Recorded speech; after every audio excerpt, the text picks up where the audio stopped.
Ever wondered why Indian food hits so differently? Not just spicy and tasty, but a deep, complex, lingering kind of tasty.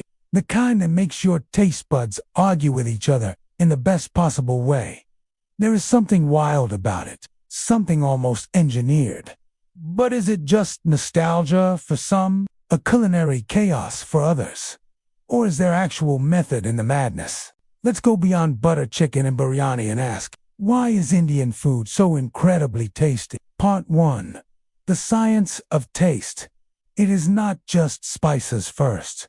Let's break the myth. It is not about spice in the Western sense. Not heat. It is about spices, plural, and how they are layered. Turmeric, cumin, cardamom, clove, asafoetida, mustard seed, not dumped together. Sequenced, tempered, sometimes ground fresh, sometimes used whole. And there is actual science here. A 2015 computational study analyzed thousands of Indian recipes and found something wild. Unlike Western cuisines, which often pair similar flavors, Indian dishes tend to avoid overlapping flavor compounds, meaning each spice brings a new note, less harmony, more contrast. And guess what that does? It explodes the flavor complexity. Part 2. Cultural logic. Ayurveda. Ritual and intuition. But Indian food is not just technical. It is cultural, philosophical. Even centuries of Ayurvedic principles influence what we eat. Balancing 6 tastes: sweet, salty, sour, bitter, pungent, and astringent. You won't always taste them all distinctly, but they are there, woven like threads through a dish. Food is also ritual. From temple kitchens in Udupi to street vendors in Kolkata, recipes are handed down, not with measurements, but by feel. A pinch of this, a touch of that. Not careless, but intuitive, rooted in lived memory. This kind of cooking resists automation. You cannot really mass-produce it without flattening it. Part 3. Diversities. 100 cuisines in one nation. India is not one cuisine.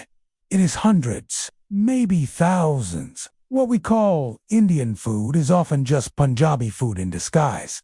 But there is an entire universe beyond it. You have got mustard oil in Panchforan in Bengal, coconut and curry leaves in Kerala, bamboo shoot and axon in millet-based meals in tribal Madhya.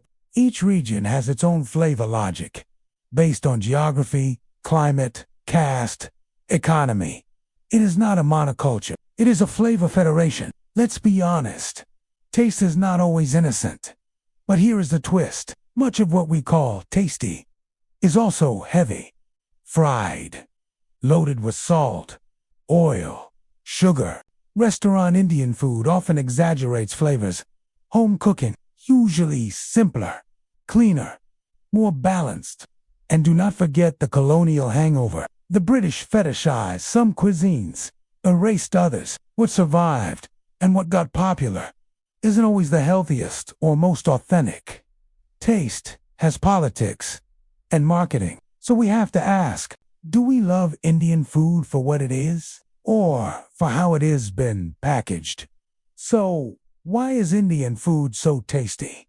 Because it is bold, because it is diverse, because it is shaped by generations of memory, geography, philosophy, and yes, sometimes but maybe the real reason it dares to be complex in a world that is obsessed with convenience. It demands your attention, your time, your hands, your senses, and maybe ... That is what taste really is. So the next time you eat Indian food, do not just taste it. Feel what it took to make it.